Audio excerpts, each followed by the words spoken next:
El Talón de Hierro. Hoy hablaremos de protagonistas tan importantes como olvidados en la historia de las guerras de la independencia, los afrodescendientes que combatieron en los ejércitos de San Martín. Y para ello tenemos un invitado de lujo. Con nosotros el investigador Orlando Gabriel Morales. Bienvenido, Gabriel, ¿cómo estás? Bien, buenas tardes.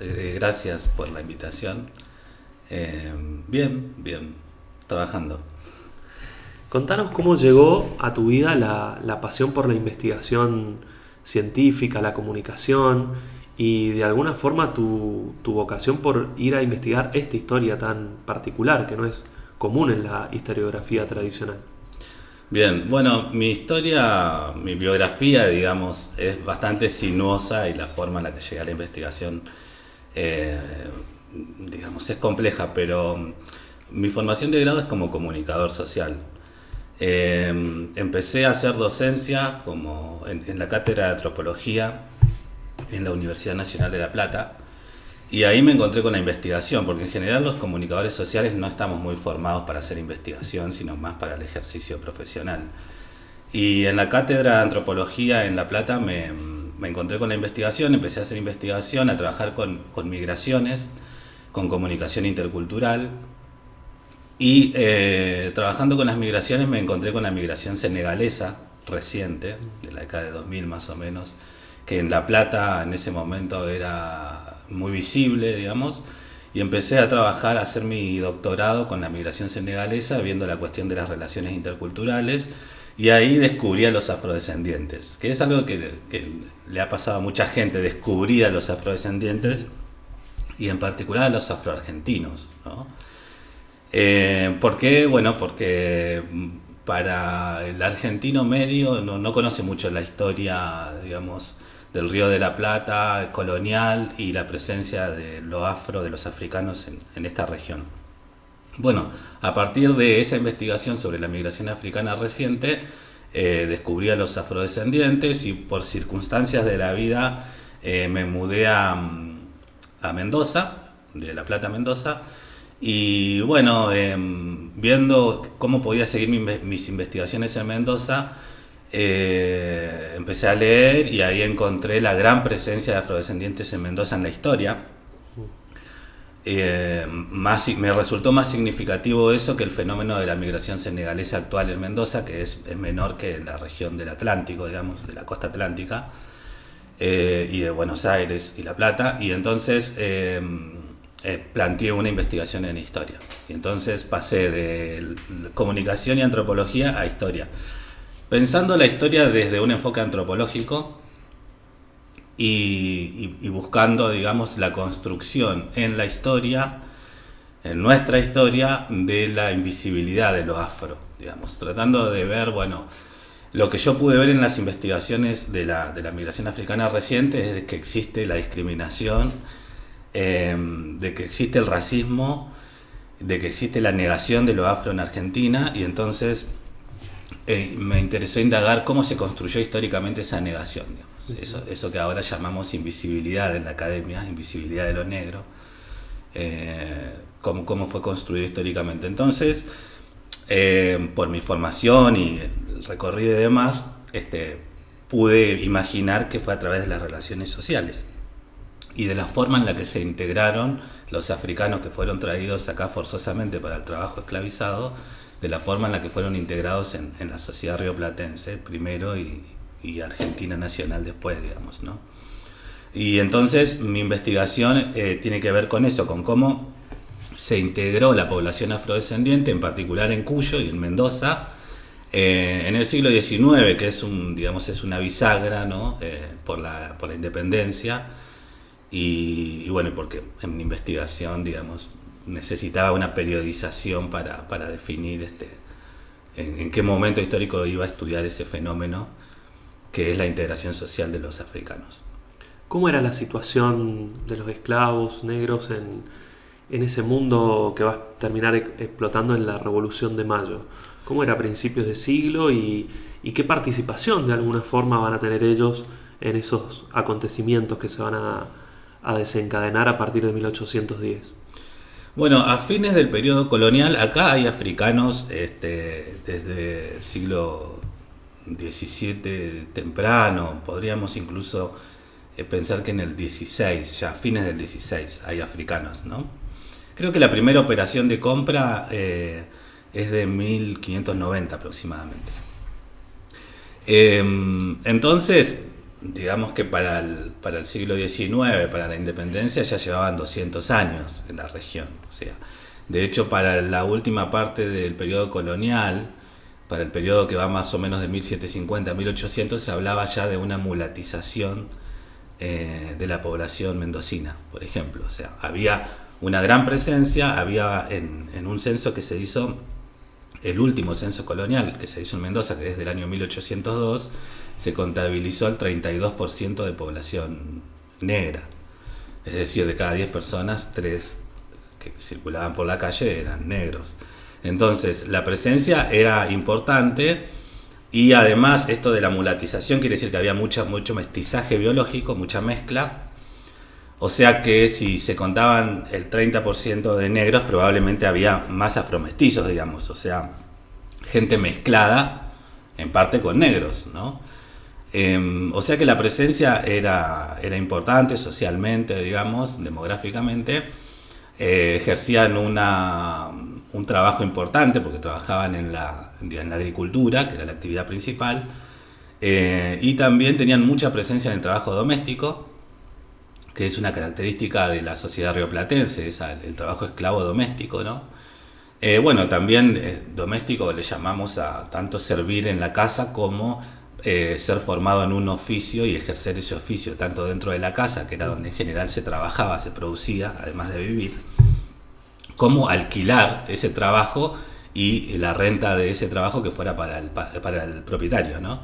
Entonces, había un estilo de vida de esa esclavitud también muy integrada a la ciudad, a la vida cotidiana de la sociedad criolla, hispano-criolla.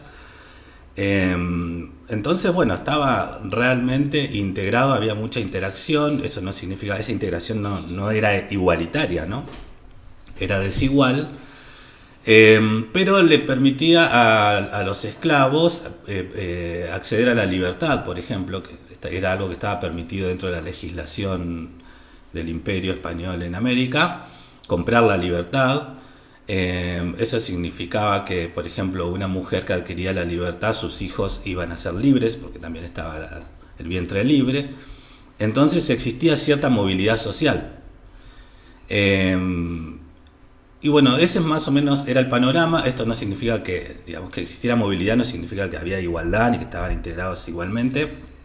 Había desigualdad, iba creciendo la población libre por esta posibilidad de acceder a la libertad, pero había más o menos a principios del siglo XIX un 50% de libres y un 50% de esclavos dentro de la población negra en Mendoza, ¿no? Hablando de Mendoza. Y dentro de la población esclava había violencia y la vida, digamos, siempre se habla de que en el Río de la Plata la esclavitud era benigna o era menos violenta que en las plantaciones del Caribe, pero eso es, digamos, comparativamente habría que revisarlo, y digamos, si las formas de violencia, como sabemos, son muchas, y digamos, ser esclavo no puede no ser una forma de violencia, ¿no? Entonces había, digamos, la población que se mantenía esclava, e incluso la que lograba la libertad, sufría esa desigualdad de diferentes formas. Y había resistencias también a ese sometimiento y a la violencia, ¿no? Desde fuga de esclavos, que había muchas, hasta intentos de rebelión colectiva, ¿no? Acá a fines del siglo XVIII hubo algún evento de un intento de rebelión, pero al interior de un convento, digamos, de una iglesia o de una comunidad religiosa que tenía esclavos y que trabajaban produciendo vasijas, en alfarería, ¿no? Y bueno, después había violencia, digamos, más cotidiana, ¿no? También como forma de resistencia. Más o menos ese era el panorama. Y digamos, lo que significa la revolución fundamentalmente acá en Cuyo es una militarización y una politización de todo ese sector. Porque es necesario construir, formar los ejércitos patriotas y hay poco varón para eso, digamos, pocos brazos para ir a la guerra. Entonces una salida a esa carencia va a ser incorporar a la población masculina en general, digamos, de manera compulsiva. A los que no tenían trabajo eran destinados al ejército, los vagos, como se llamaba en ese momento, la gente que andaba deambulando, digamos, sin un fin, sin poder demostrar un trabajo o un lugar de vida, digamos, era destinada a la guerra. Y también se recurrió a los esclavos, ¿no? En tanto que había reclutamiento voluntarios, pero no se lograba reunir la cantidad de brazos que se necesitaba para la guerra. Entonces también se recurrió a los esclavos, se empezó a comprar a los esclavos con el fin de incorporarlos al ejército. Y entonces esos esclavos, que se les llamaba, la figura era la del rescate, ¿no? Entonces los rescatados estaban destinados al ejército, al propietario se le daba una recompensa económica por eso, digamos, se lo tasaba al esclavo, se le ponía un valor, tenía que estar apto obviamente para ir a la guerra físicamente, y ese esclavo que se convertía en liberto una vez que era militarizado y rescatado para ese fin, debía servir 5 años en el ejército, después podía quedar libre.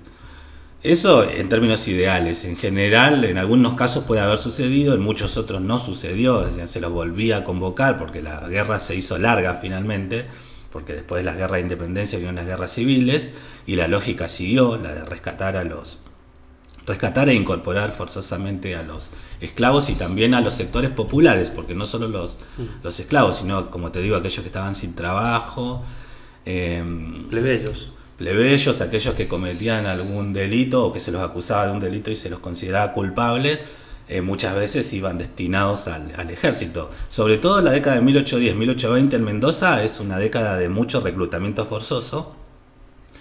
En eso tuvo un papel importante San Martín, ¿no? Y bueno, justamente por la presencia de San Martín y por el plan de San Martín, Cuyo tuvo un papel importante en la guerra de independencia, y con la formación del ejército de los Andes se reclutó a mucha cantidad de esclavos, ¿no? Más o menos el 50% del ejército, de la fuerza del ejército, estaba compuesta por varones negros o afrodescendientes. Cuando digo negros, digo la categoría que se usaba en la época, ¿no? Negros, mulatos, pardos y zambos. La mayoría negros y mulatos y pardos. Zambo casi no se registraba, ¿no? Era una categoría que no tenía mucha presencia, digamos, social, ¿no? Entonces, bueno, todo ese contexto, esto de la independencia, que también viene asociada a algunas ideas, digamos, y algunas acciones de las élites revolucionarias, digamos, empiezan a introducir las ideas de la abolición de la esclavitud. Entonces hay toda una discusión sobre si abolir inmediatamente la esclavitud o que sea un proceso más gradual. Hay resistencia obviamente de los propietarios porque tenían una importancia clave los esclavos en la economía de la región. Entonces por eso se piensa esto de pagarle al propietario a cambio del esclavo, ¿no? Obviamente que había excepciones también. Este contexto hace que algunos esclavos que estaban mal con sus amos, que sufrían violencia o que, bueno, distintas situaciones, huían y se entregaban al ejército. Hay casos en que le escriben a San Martín directamente diciendo quiero sumarme al ejército, y obviamente eran estrategas en ese sentido, y tenían una agencia, ¿no? Una acción por lograr sus objetivos, una intención, y entonces, por ejemplo, acusaban, que en muchos casos sería verdad y en otros no tanto, a sus amos de ser pro imperio, y entonces se ofrecían al ejército para ser soldados, acusando a sus amos de ser contrarios a la causa de la revolución. Entonces esos esclavos lograban ser incorporados, y bueno, y así entonces hay muchas situaciones. Esto que está mostrando que había una politización de los esclavos, que entendían muy bien cuál era el contexto, sí, que no era pasivo, instrumental, no, nada más, y que iban a usar sus herramientas para tratar de lograr su movilidad social, que era acceder a la libertad y vivir como una persona libre, como un español, digamos, como en condiciones de mayor integración e igualdad. Esa es una lucha constante en las historias de los afrodescendientes en Cuyo y en Río de la Plata, de las generaciones de afrodescendientes, porque son procesos que se viven de manera intergeneracional, ¿no? O sea, el padre y la madre de un esclavo siempre están pensando cómo hacer que su hijo sea libre, y después de que sea libre, cómo conseguir que tenga un oficio, o antes de que sea libre, cómo conseguir que tenga un oficio y que tenga el mejor pasar posible. Y así todos van pensando en la generación siguiente, no solo en sí mismos, sino en cómo mejorar la vida de su descendencia. Entonces es un proceso largo en el que cada uno, digamos, va logrando algo. No todos lo logran, tampoco hay que ser, digamos, pasarse de optimismo en el sentido de creer que fue todo movilidad y posibilidades. La revolución abre una serie de posibilidades justamente por esto, de algunas disposiciones en términos de abolición de la esclavitud, que va a ser gradual y finalmente recién se concreta en el año 1853, pero entre 1810 y 1853 hay un proceso donde se van dictando algunas disposiciones, por ejemplo la ley de vientre libre, en 1813, esta figura del rescate que permite que algunos esclavos accedan al ejército y después consigan su libertad de esa forma, digamos. No solo se militariza a los esclavos, también a los negros libres se los convoca a través de las milicias, que era una institución que existía ya desde la colonia, porque ya los españoles habían usado a esos negros libres como fuerza de defensa de los territorios coloniales. ¿Qué importancia crees que tuvo todo este movimiento en la conformación del ejército de San Martín y el resultado que va a tener en batalla y demás? Ha afirmado ya de por sí que tuvo un componente fundamental, el 50% de los integrantes, pero también hay otro tipo de cruces, ¿no? Que a lo mejor cuando uno ve aquellos batallones que San Martín destacaba y que decía fueron decisivos en Chacabuco o en Maipú, después uno lee tus trabajos y resulta que esos batallones también estaban formados por los libertos, por negros, ¿no? Entonces, de alguna forma, ¿cómo pensás que influyó la moral, los aspectos subjetivos que venís narrando de politización de estos sectores en la suerte y el resultado que va a tener la guerra de la independencia? Mirá, en buena parte esos sectores que estaban incorporados en el ejército no era por decisión de ellos. O sea, los soldados del ejército de línea, porque hay que distinguir entre el ejército de línea y las milicias. Las milicias están formadas por libres, entre ellos algunos pardos y mulatos libres. En cambio los ejércitos están formados por soldados que son rescatados, son esclavos rescatados. Entonces, salvo algunas excepciones como esto que te contaba de un esclavo que se fuga de sus amos y se presenta al ejército y quiere... hay otros que se resistían y otros que eran destinados ahí y no tenían otra opción, digamos. Había muchas fugas, era un fenómeno muy importante durante la Revolución, la fuga de los soldados en todos los ejércitos patriotas y también el ejército de los Andes. Había un castigo severo de esa fuga justamente porque era un fenómeno muy extendido. Y entonces, bueno, estos sujetos, digamos, van... algunos sí verán seguramente ahí una oportunidad de decir, bueno, después de la guerra vendrá la libertad y la posibilidad de vivir mejor, ¿no?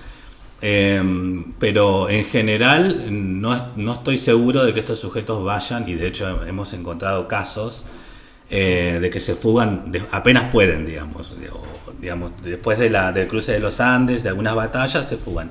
Y hay otros que no, que están hasta Perú, digamos, que van después a la campaña de Perú y demás. San Martín los apreciaba para una fuerza en particular, que era la infantería, porque consideraba, tendría algunas ideas que los llevaban a pensar que eran buenos para eso, digamos. Hay hipótesis al respecto, no es explícito San Martín. Solo dice que son los mejores para la infantería. Me parece que menciona algo, si mal no recuerdo, sobre la disciplina. Más que eso, no. Hay hipótesis que tienen que ver justamente con que la idea, el prejuicio de que eran fuertes, porque la infantería pelea cuerpo a cuerpo, digamos, ¿no? Esto también de la disciplina, de que iban a responder a las órdenes mejor que otros. Y entonces, digamos, hay discusiones también. Belgrano consideraba que no eran buenos porque eran desordenados, planteaba, además porque se tomaban muchas licencias, porque el ejército, digamos, la mayor parte del tiempo no estaba en un enfrentamiento, digamos, estaba encerrado en algún lugar, conviviendo, digamos, trasladándose. La vida era muy penosa en los ejércitos, se pasaba hambre, frío, estaban mal vestidos. De hecho, la mayoría de los que se fuga y que después son capturados y juzgados por esas fugas, que recibían una condena por haberse fugado, alegan a través de sus representantes que lo hacen porque están mal vestidos, porque se les ha prometido una vestimenta que nunca llega, y una paga también que nunca llega, que no se concreta, o que se concreta tarde y mal, digamos. Y eso era una realidad. Entonces la vida era bien compleja y bueno, y se participaba en esas, y todos los que estaban ahí, las tropas básicamente, los oficiales por ahí tenían otras condiciones, ¿no? La gente que era la gente común, que era la que formaba la tropa, incluyendo los afrodescendientes, tenía una vida bastante sufrida, digamos, en esos espacios. Y así y todo, digamos, se dan las victorias que se dan y demás, pero también, digamos, hay una forma de contar esa historia que tiene que ver con contar la proeza, ¿no? Pero no las miserias también. Claro. Y bueno, y esto que te estoy planteando tiene que ver con esa otra parte, que es que, bueno, sí, esta gente estaba ahí, pero no es que, digamos, tenían un discurso. Hay algunos discursos en defensa de la idea de la independencia, de los mismos negros, te estoy hablando, ¿no? Uh-huh. Del Río de la Plata y demás, pero yo creo que hay que pensar siempre eso. No es que eran nacionalistas, digamos, pensándolo con las categorías de hoy, ¿no? No es que querían una Argentina, digamos, libre. Cada uno tenía sus motivaciones, como probablemente sigue sucediendo hoy en otros contextos donde hay guerras, digamos, y el soldado participa, digamos, pero participa por distintos motivos, que pueden ser muy personales, algunos un poco más colectivos, ideas, necesidades, en fin.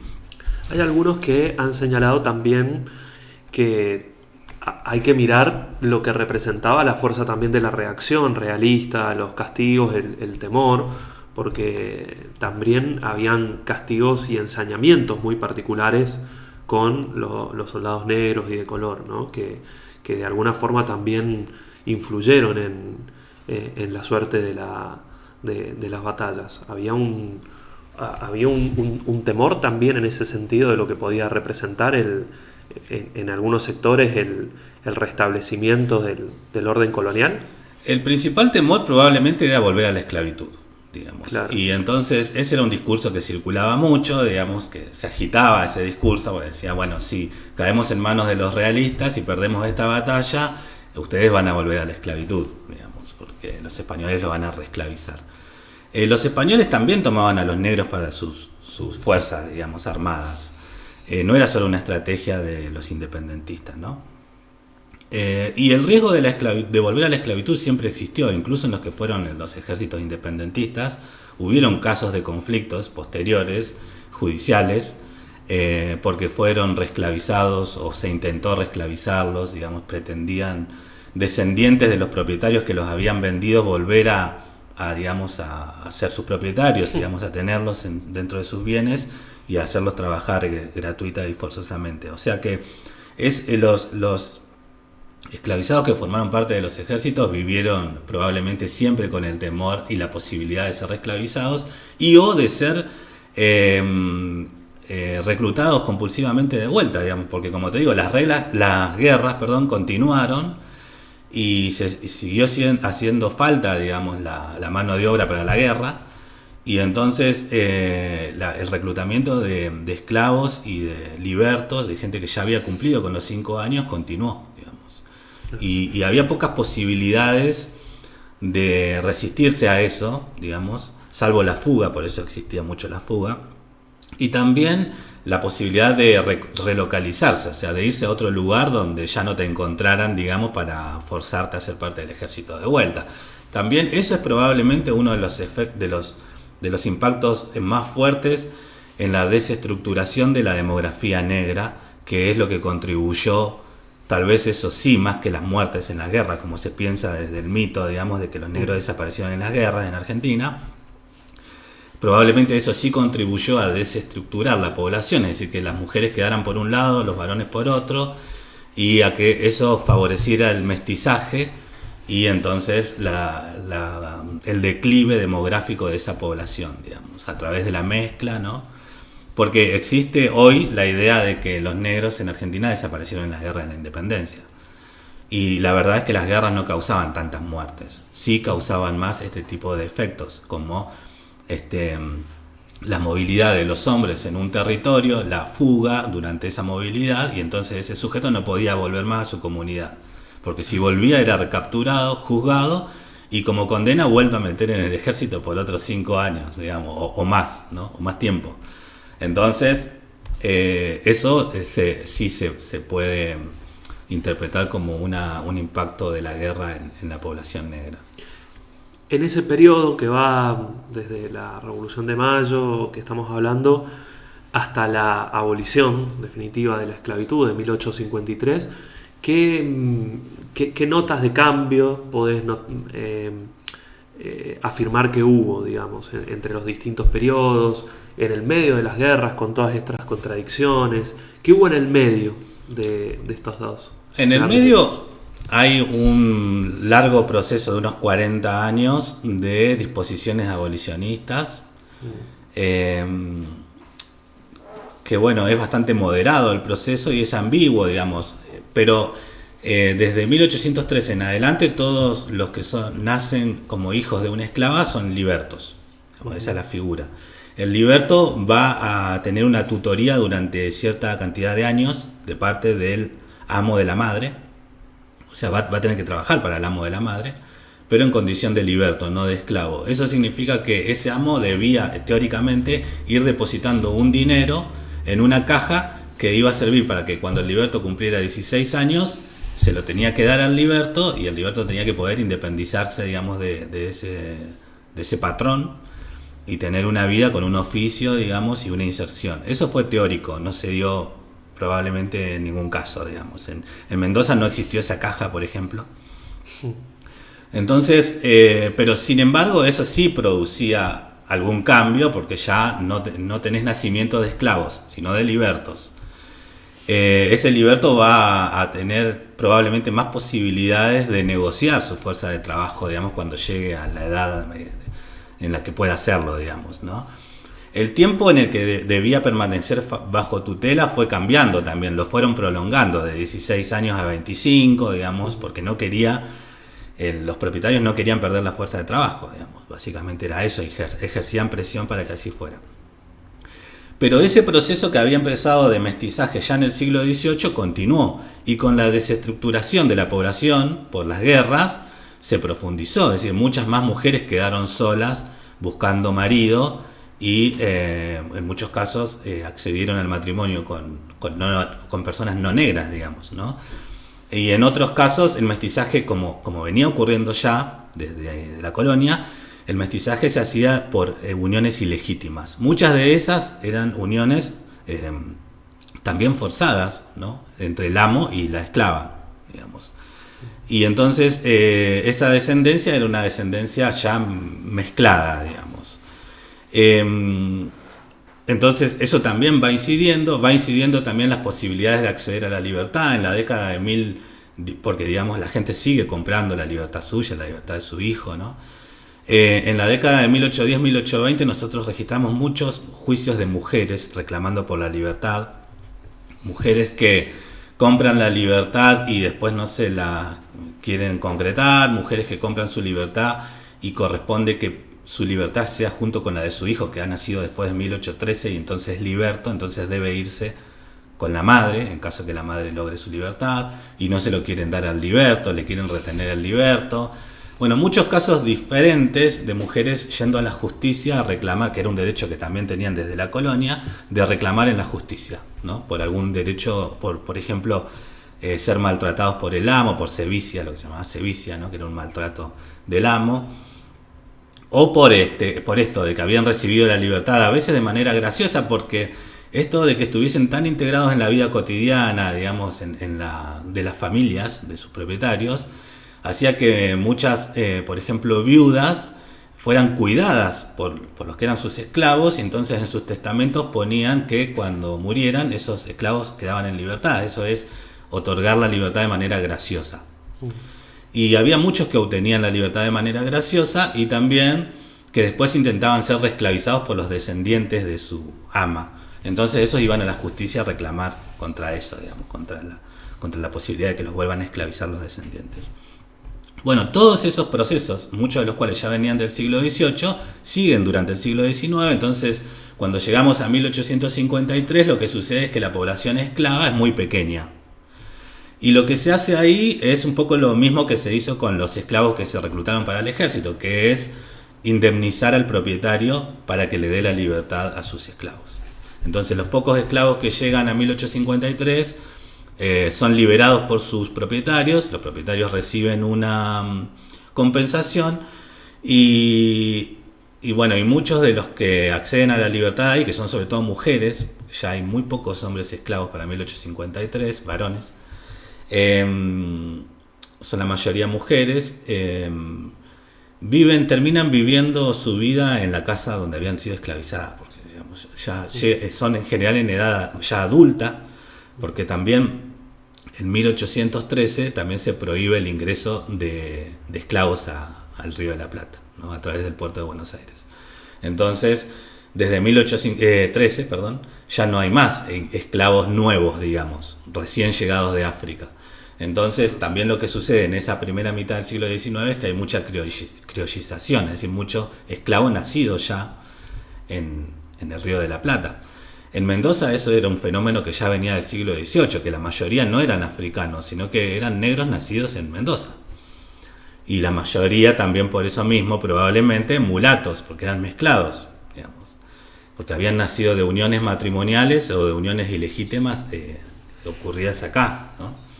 Entonces es un fenómeno bien complejo, donde hay muchos factores que intervienen en esa primera mitad del siglo XIX, y que van produciendo esto que yo quería investigar, ¿no? Que es cómo se integró esa población. Bueno, se integró en parte a través de los ejércitos, en parte a través de comprar su libertad o de obtenerla graciosamente, en parte a través de las leyes de abolición que permitieron que ya no nacieran esclavos sino libertos, y eso fue generando otras condiciones, eso fue generando también una fuerza de trabajo que podía vender su trabajo, ¿no? Y bueno, y el mestizaje, ¿no? Que para mí es crucial, y que después, ya a fines del siglo XIX, cuando se produce la gran migración europea, ya ahí se veían pocos negros como se pretende en la sociedad argentina ver hoy. Uno hoy plantea, tenemos afrodescendientes, y dice, no, pero si no ves un solo negro. Y digamos, estamos hablando, cuando se piensa así, se está pensando en una pureza biológica, ¿no? Que en el caso de los afrodescendientes en Mendoza no existe ya del siglo XVIII, o sea, hace 250 años.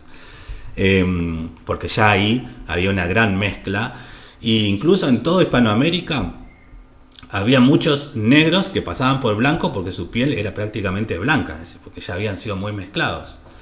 De hecho, acá en esta región, no tanto como en otras del Caribe y demás, existía una diversidad mucho mayor de clasificaciones raciales. El quinterón, el cuarterón, que tiene que ver con cuánta cantidad de sangre negra tenía, digamos, contando sus abuelos y demás, de dónde venía, ¿no? Claro. Acá tenemos categorías como más simples, digamos, negro y mulato, básicamente. Y el sambo, que prácticamente no era una categoría que se usara, ¿no? Y otra cuestión que hay, que tiene que ver con, además de las políticas de abolición, ¿no? Que se van implementando lentamente, negociando con los propietarios y demás, tiene que ver con que las categorías que funcionaban en la colonia dejan de funcionar ya, dejan de funcionar progresivamente en el siglo XIX. Entonces, por ejemplo, en Mendoza el último censo que va a contar a las personas según si son negras, mestizas, indios, españoles, es en 1823, el único que tenemos hoy registro. Desde ahí en adelante no se cuenta más si son negros, si son indios, si son... Entonces vos ya se empieza a perder esa gente. No solamente ellos quieren perderse, porque había todo un proceso de desmarcarse, de tratar de borrar el antepasado esclavo y negro, porque pesaba negativamente, digamos, sino que además desde el Estado mismo, que se va empezando a organizar, digamos, y los censos se van volviendo más modernos, digamos, más sistemáticos en la forma de registrar y demás, deja de contar a esa población en ese sentido, racialmente, ¿sí? Entonces, se pierde la categoría del esclavo porque van accediendo a la libertad y porque en 1853 directamente ya no puede haber, por la Constitución, esclavos. Se pierde el registro de si hay negros, mulatos, pardos, mestizos. Y entonces todo ese proceso es lo que hace, y además a fines del siglo XIX, con la generación del 80, que tiene una política de uniformizar a la población, europeizarla y que sea preferentemente blanca, todo eso, digamos, es un conjunto que hace que hoy, digamos, en Argentina no hay negros, nunca existieron los negros, en todo caso en la colonia, y murieron en las guerras de la independencia. Es un proceso muy largo donde van conjugándose distintos factores que tienen que ver con políticas de Estado, con también las estrategias de los sujetos de poder integrarse justamente, ¿no? Porque esta desmarcación tiene que ver con poder integrarse lo mejor posible, tener movilidad social, ¿no? Lograr una mejor vida para su descendencia, que no tuviesen que vivir, digamos, con las condiciones que vivía el esclavo. Bueno, es un proceso bien complejo, digamos. Ahí has indagado en algunas figuras que son muy interesantes de esta historia, ¿no? Una de ellas es la de Lorenzo Barcala, que tuvo un rol protagónico en los ejércitos de San Martín, y donde de alguna forma tiene por un lado una vida propia muy importante para recuperar, para reconocer, pero también un uso muy polémico o que es necesario criticar, si se quiere, en lo que es la historiografía social, ¿no? Y la construcción del mito de Barcala como el ejemplo de la redención, ¿no? ¿Qué podrías contarnos acerca de esta figura? Sí, Lorenzo Barcala es un afrodescendiente nacido en Mendoza, probablemente alrededor del año 1800. Hay quienes ponen una fecha precisa de nacimiento y demás, pero no está documentado eso, digamos.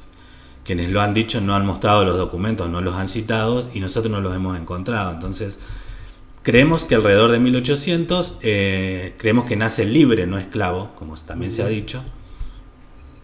Y bueno, y nace en la familia del escribano del Cabildo, que era Cristóbal Barcala en ese momento, 1800 estamos hablando.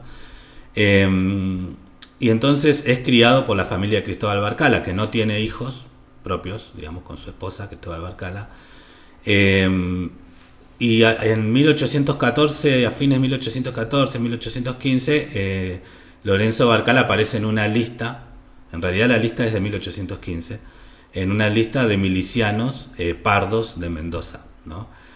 Entonces, nuestra hipótesis es que probablemente se alistó en esa fuerza en 1814, a fines de 1814, porque llega a San Martín en ese momento y empieza a ser una recluta forzosa, digamos, y muy compulsiva de todos los varones que estuvieran en edad de tomar las armas, porque empieza a reorganizar la milicia blanca o española y la milicia negra, ¿no? De los pardos que ya venían sirviendo en la milicia desde la colonia. Y entonces probablemente se alista ahí como soldado raso.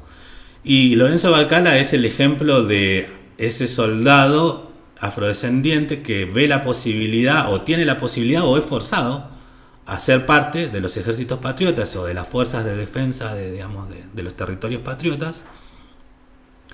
Y a través de esa inserción logra hacer una carrera militar y logra movilidad social a través de las armas, que es un fenómeno de ese momento, de las guerras de independencia, no solamente de los afrodescendientes, sino también de algunos españoles, porque la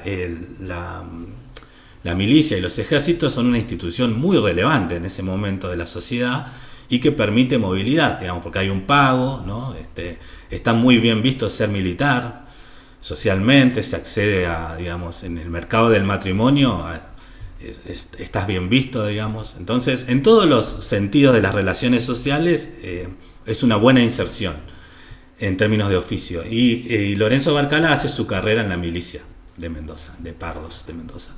Y tiene un desempeño muy destacado. Probablemente no era un afrodescendiente común, porque si nació libre, ya no era lo mismo que nacer esclavo. Claro.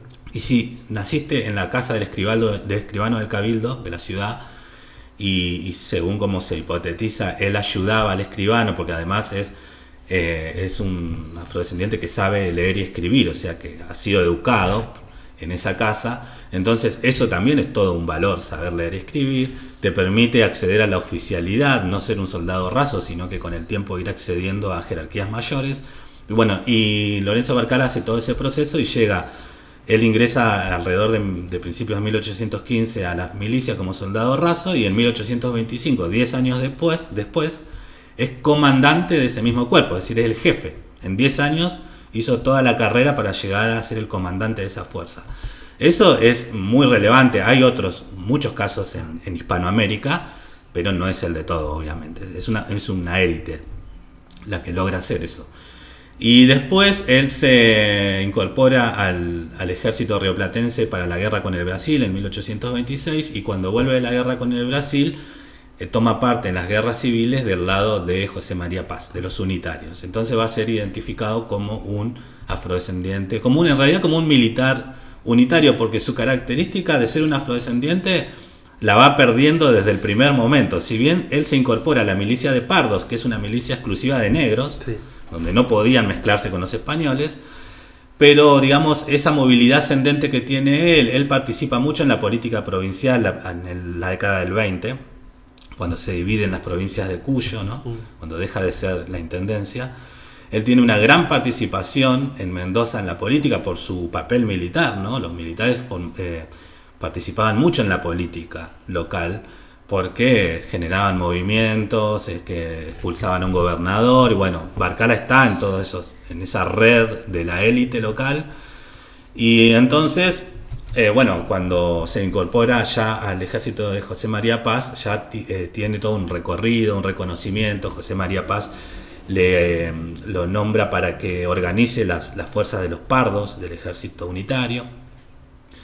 Y entonces él hace ahí una carrera con los ejércitos unitarios hasta 1831, en donde cae prisionero de Facundo Quiroga, ¿no? Porque los federales vencen a los unitarios en Tucumán, y ahí se incorpora a las fuerzas de Quiroga, que lo nombra ayudante. A pesar de ser unitario, lo incorpora a su ejército. Tampoco es algo tan extraño que algunos unitarios pasaran a ser federales, porque era política básicamente, digamos, y relaciones políticas y negociaciones y demás. Y Barcala es ayudante pero más una cuestión técnica, digamos, de estratégica, ¿no? De militar. Es ayudante de Facundo Quiroga hasta que muere Facundo Quiroga en 1835.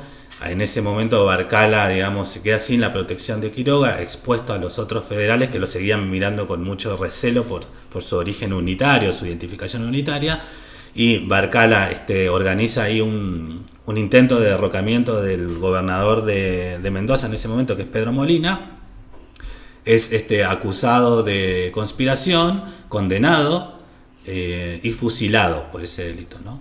Y entonces, a partir del fusilamiento de Barcala, Sarmiento, que es un unitario, digamos, que conocía mucho la política en general del Río de la Plata, pero Cuyo, digamos, especialmente, evidentemente conocía bien la trayectoria de Lorenzo Barcala, porque era una trayectoria muy conocida, digamos, y porque tiene un papel muy relevante como unitario acá en la región de Cuyo. Y en el Facundo, que es una obra muy conocida de Sarmiento, lo menciona a Barcala y lo construye como una contrafigura de Facundo. Es decir, Facundo en el Sarmiento es representado como un bárbaro, digamos, un caudillo bárbaro, que representa todo lo negativo, digamos, para la sociedad rioplatense en ese momento, y Barcala como la contrafigura, a pesar de su negrura, ¿no?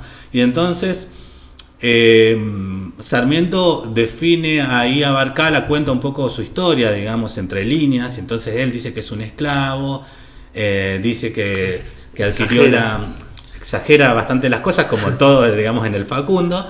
Y dice que accedió a la libertad gracias a la revolución, y entonces empieza a construirse ahí la idea de que la revolución redimió a los negros de la esclavitud, claro, en pos de construir una sociedad más igualitaria en el Río de la Plata. Y eso después retomado por los historiadores liberales del siglo XIX, Mitre fundamentalmente. Entonces se construye toda una idea de Lorenzo Barcala como el representante básicamente del carácter redencionista de la revolución y de la posibilidad que le dio la revolución a los negros de fundirse en la sangre de la patria, como diría, algo así dice Mitre en algún pasaje de la historia de Sarmiento, justamente. Perdón, de Sarmiento no, de San Martín. Y entonces, bueno, se construye esa idea de Lorenzo Barcala como esa figura, ¿no? Asociada obviamente a su carácter unitario, que estos liberales ponderaban, ¿no? El unitarismo de Barcala.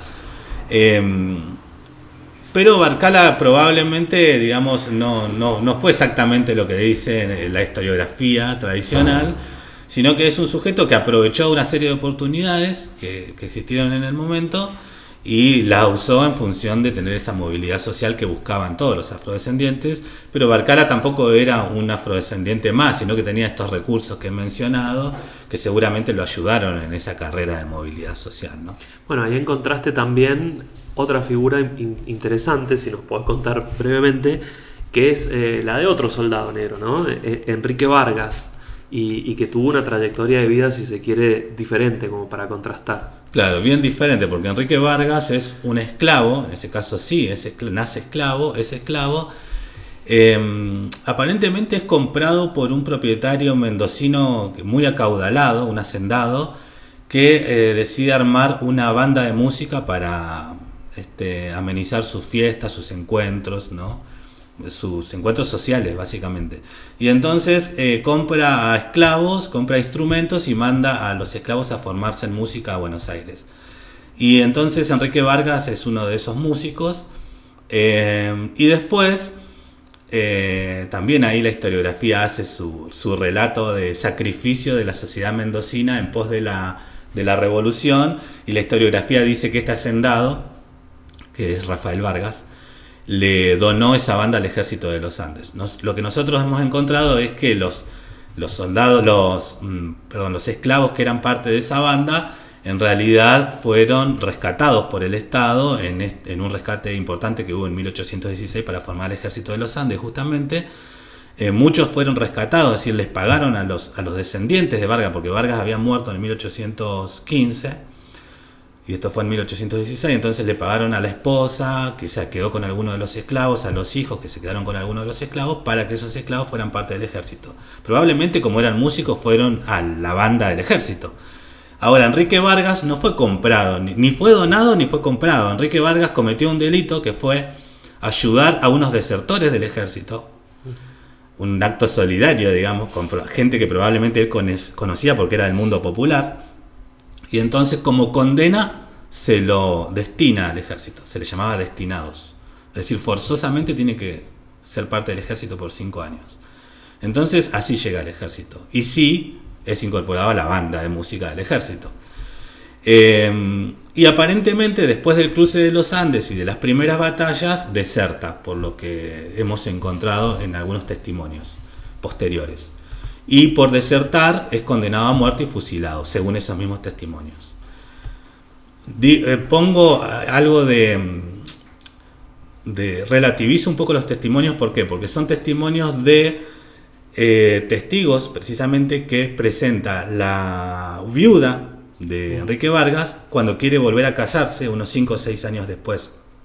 Para volver a casarse tiene que dar fe y testimonio de que es viuda, si no se puede volver a casar. Y presenta a estos sujetos, que supuestamente fueron compañeros de Vargas, que dicen que lo han fusilado del otro lado de la cordillera. Pero nosotros no encontramos los papeles que indiquen que efectivamente fue enterrado, que fue fusilado primero, que fue enterrado en tal o cual lugar después.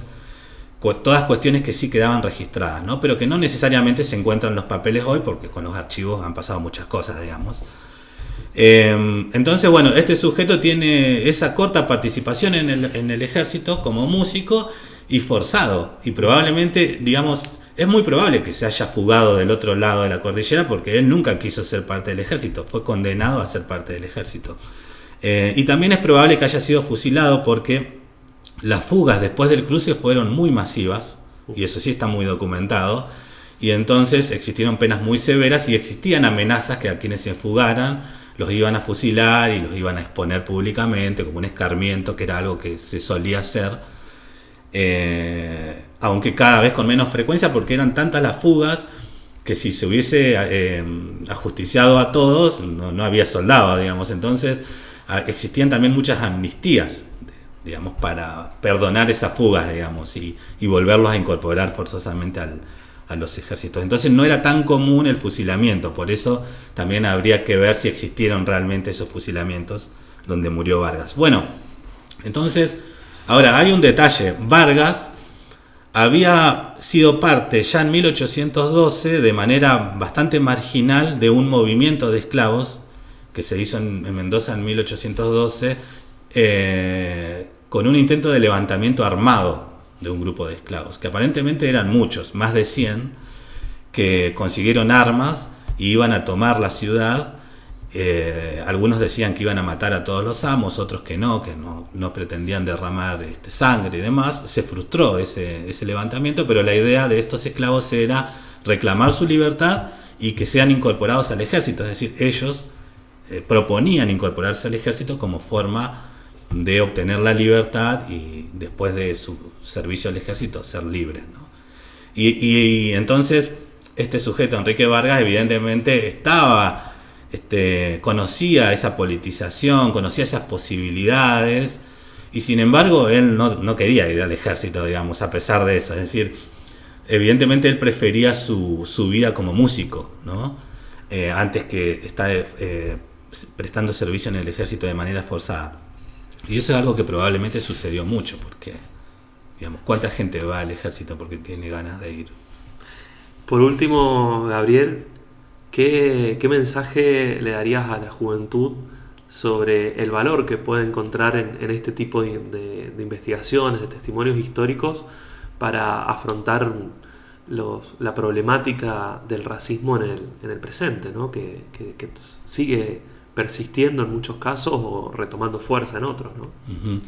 Bueno, una cuestión central es que conocer siempre te permite pensarte mejor, digamos, ¿no? Uh-huh. Y la historia tiene que ver bastante con las identidades colectivas e individuales. Me sucede mucho que cuando yo cuento estas historias aparece gente que me dice: vos sabés que yo tenía una abuela que dicen que era mulata, y ese tipo de historias, digamos, porque uno empieza a revisar sus historias cuando sabe que no todo es eurodescendiente y blanco en la sociedad argentina, digamos, que existió esta historia de que muchos se integraron, se mezclaron biológicamente, digamos, y entonces que no hay que pensar que la historia argentina comienza en el siglo XX, digamos, o a fin del siglo XIX, sino que hay una historia anterior, y que en esa historia, digamos, existieron relaciones sociales, como existe hoy, digamos, y en esas relaciones sociales, bueno, estos sujetos se fueron integrando, sufrieron desigualdad, sufrieron también la negación de sus derechos, y son parte de la historia argentina, digamos, porque contribuyeron de alguna forma, ya sea desde esto de contribuir a las independencias, como ser parte biológicamente digamos, del Río de la Plata, y también con todas porque en esta convivencia, en estas relaciones sociales y en este estar en la sociedad, también dejaron sus costumbres, ¿no? Su lenguaje, parte de su lenguaje, porque en esta integración, digamos, obviamente que fueron en buena parte asimilados, digamos, y se les inculcó el lenguaje local, español en ese momento, las costumbres españolas y demás, pero mucho quedó, digamos. Entonces, en el lenguaje de hoy encontramos palabras que tienen un origen afro. No tenemos que pensar que lo afro y la memoria y el patrimonio afro en Argentina tiene que ser puro, digamos, biológicamente puro y culturalmente puro. Eso no existe ni acá ni en ningún lugar del mundo, digamos, no existe en ninguna sociedad, porque lo común es la mezcla siempre. Lo que pasa es que cuesta verla y tendemos a simplificar la realidad, ¿no?